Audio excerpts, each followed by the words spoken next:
সেনাপ্রধান ফিরেছেন, বিদেশ সফরে গিয়েছিলেন তিনি। সফর সংক্ষিপ্ত করে তড়িঘড়ি করে তিনি ফিরে এসেছেন। ফিরতে না ফিরতেই বাংলাদেশে সেনাবাহিনীর অ্যাকশন শুরু হয়ে গেছে। সেনাবাহিনীর কি অ্যাকশন শুরু হলো সেটা একটা গুরুত্বপূর্ণ বিষয়, সেই ব্যাপারে আলোচনা করব। এদিকে সমন্বয়ক শব্দটা, সমন্বয়ক পদটা আর থাকছে না বলে ঘোষণা করা হয়েছে। হাস্যকর হলেও সত্য, আনুষ্ঠানিকভাবে ঘোষণা করা হয়েছে এখন থেকে বাংলাদেশে সমন্বয়ক, বৈষম্য বিরোধী ছাত্র আন্দোলন এগুলোর আর কোনো অস্তিত্ব নেই, এখন সবই রাজনীতি। এই ব্যাপারগুলো যখন ঘটছে তখন রাজশাহী বিশ্ববিদ্যালয়ে সেনাবাহিনীর অভিযান দেখেছি আমরা। তুল কালাম কাণ্ড। রাজশাহী বিশ্ববিদ্যালয়ের একটি আবাসিক হল থেকে এত বিপুল পরিমাণ অস্ত্র উদ্ধার করা হয়েছে যা ৩-৪টি থানাতেও থাকে না, এবং বলা হচ্ছে যে পুলিশের যে অস্ত্র লুট করা হয়েছিল ৫ আগস্টের পরে, সেই লুট করা অস্ত্রের গুদাম পাওয়া গেছে সেখানে। বিদেশ সফর সংক্ষিপ্ত করে তিনি তাড়াহুড়ো করে ফিরেছেন এবং শোনা যাচ্ছে তিনি ঢাকা শাহজালাল আন্তর্জাতিক বিমানবন্দরে ল্যান্ড না করে তেজগাঁ যে বিমান ঘাঁটি সেখানে তার বিমান ল্যান্ড করেছে। কেন সেটা করলো সেটাও একটা অবাক করা তথ্য। বিভিন্ন সূত্র বলছে তিনি তেজগাঁতে ল্যান্ড করেছেন এবং তড়িঘড়ি করে ফিরে এসেছেন। তার পেছনে কারণ কি? সেনাপ্রধানকে নিয়ে গত কয়েকদিনে নানা রকমের আলোচনা হচ্ছিল। অনেকে এই আলোচনাও করার চেষ্টা করছিলেন যে সেনাপ্রধান অসহায় হয়ে দেশ ছেড়ে চলে গেছেন, তিনি আর ফিরবেন না, ইউনূস সরকারের অধীনে তার আর কাজ করা সম্ভব হবে না। কিন্তু আমরা ঘটনা ভিন্ন রকম দেখলাম। সেনাবাহিনী প্রধান ফিরে এলেন। ফিরে যখন এলেন তখন তাকে নিয়ে নানা রকমের আলোচনা হচ্ছে। ডক্টর ইউনূস সরকারকে নিয়ে নতুন কোনো তথ্য তিনি পেলেন কিনা, নিয়ে এলেন কিনা সেটা দেখা যাবে আগামী কয়েকদিনের মধ্যে। শোনা যাচ্ছে সেনাবাহিনী প্রধান ডক্টর ইউনূস সরকারের ওপরে বিরক্ত, এবং বিরক্তির যে ছাপ সেটা স্পষ্ট হয়েছে কদিন আগেই তার ভাষণে। এরপরে সেনাবাহিনীর সঙ্গে সরকারের সম্পর্ক একেবারে নড়বড়ে অবস্থায় চলে গেছে। সেনাবাহিনীকে আগের চাইতে একটু বেশি তৎপর দেখা গেছে। আমরা একদিন আগেই দেখেছি গুলশানে মব ঠেকাতে সেনাবাহিনী গিয়েছে এবং সেখানে প্রথমবারের মতো মব করার জন্য ৩ জনকে অ্যারেস্ট করা হয়েছে। অর্থাৎ দৃশ্যপট পাল্টাতে শুরু করেছে। সেনাবাহিনী আজকে অভিযান চালিয়েছে রাজশাহী বিশ্ববিদ্যালয়ে। রাজশাহী বিশ্ববিদ্যালয়ের ঐতিহ্যবাহী হল নবাব আব্দুল লতিফ হল, যে হলের মাঠে আমার নিজেরও বহুদিন বিচরণ করার অভিজ্ঞতা রয়েছে। সেই নবাব আব্দুল লতিফ হল, ঐতিহ্যবাহী সেই হলের ছাত্র শিবিরের সভাপতির রুম তল্লাশি করে ব্যাপক বিস্তর রীতিমতো একটা অস্ত্রের কারখানা পাওয়া গেছে। এত বিপুল অস্ত্র আমার মনে হয় বাংলাদেশের ইতিহাসে কোনো অভিযানে এক রুম থেকে কিংবা একটা জায়গা থেকে পাওয়া যায়নি। এত বিপুল পরিমাণ অস্ত্র, যে অস্ত্রগুলো পরে গণমাধ্যমে, সামাজিক যোগাযোগ মাধ্যমে এখন ছড়িয়ে পড়ছে। এই বিপুল পরিমাণ অস্ত্র শিবিরের সভাপতির রুম থেকে পাওয়া গেছে। একটা রুমে যদি এত পরিমাণ অস্ত্র থাকে তাহলে সেই রুমে আর কোনো জায়গায় থাকার কথা নয়, অর্থাৎ ওইটাকে অস্ত্রের গুদাম বানানো হয়েছিল। সেনাবাহিনীর অভিযানে সেটা বেরিয়ে এসেছে এবং বলা হচ্ছে যে পুলিশের যত অস্ত্র লুট হয়েছে ৫ আগস্টের পরে মবের মাধ্যমে পুলিশের যত অস্ত্র লুট হয়েছে থানা আক্রমণের মাধ্যমে, সেই অস্ত্রের একটা বড় চালান এখানে রয়েছে। এগুলো সবই পুলিশের লুট করা অস্ত্র। পুলিশের লুট করা অস্ত্র শিবির সভাপতির রুমে কিভাবে গেল সেটা একটা বড় প্রশ্ন। তাহলে কি পুলিশ কিংবা সেনাবাহিনী জানে না যে পুলিশের লুট করা অস্ত্রগুলো বাংলাদেশের কোথায় কোথায় রয়েছে? খুব স্বাভাবিকভাবেই প্রশ্নের উত্তর দেয়া যায় যে হ্যাঁ, তারা জানে, জেনেও তারা এই অস্ত্রগুলো উদ্ধার করছিল না এতদিন।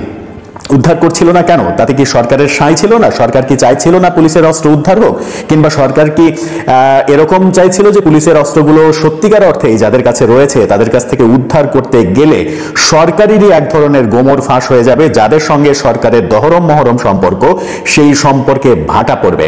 যদি শিবির সভাপতির রুম থেকে এত বিপুল পরিমাণ অস্ত্র পাওয়া যায় তাহলে ৫ আগস্টের পরে যারা মব করেছে, সারা দেশে যারা থানা আক্রমণ করেছে, পুলিশ মেরেছে, পুলিশ মেরে অস্ত্র লুট করেছে, থানায় আগুন দিয়েছে, কারা এরা?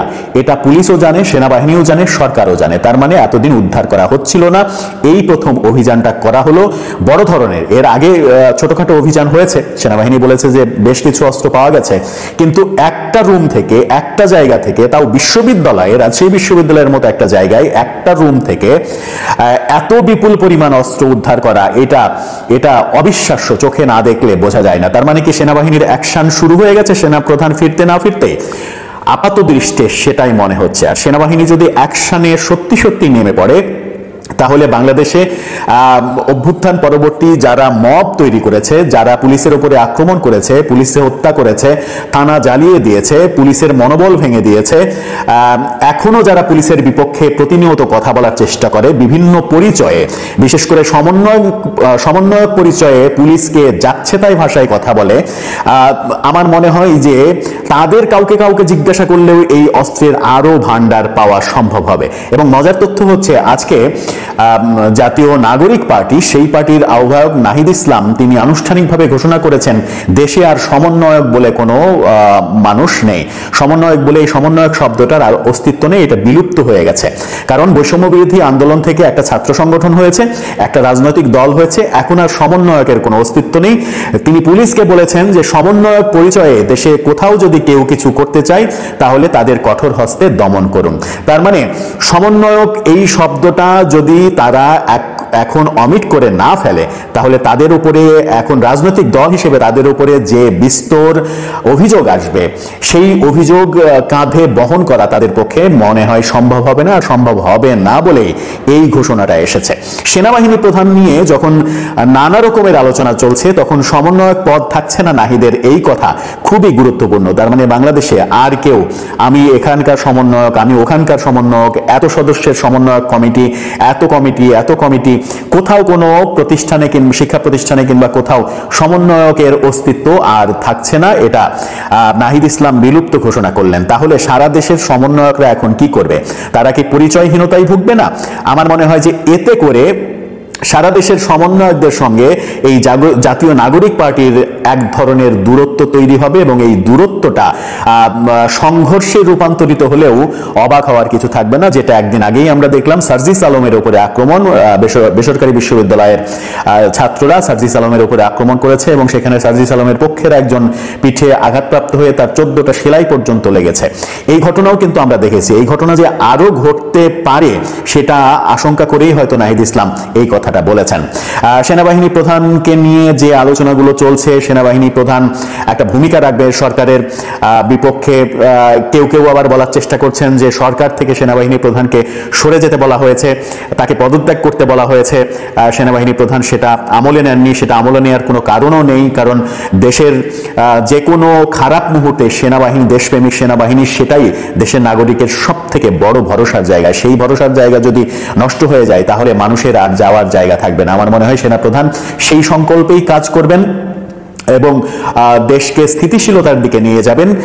বার্তা বাইরে থেকে, দেশের বাইরে থেকে কি বার্তা আনলেন, কি এখন প্রয়োগ হয়, সেটা আমরা দেখব। আগামী 2-4 দিনের মধ্যেই ব্যাপারগুলো আরো স্পষ্ট হয়ে যাবে যে সেনাবাহিনী প্রধানের মাধ্যমে কি বার্তা এলো দেশে কি জটিল কিছু ঘটতে যাচ্ছে। দর্শক, আপনার মতামত জানিয়ে লিখতে পারেন আমাদের কমেন্ট বক্সে।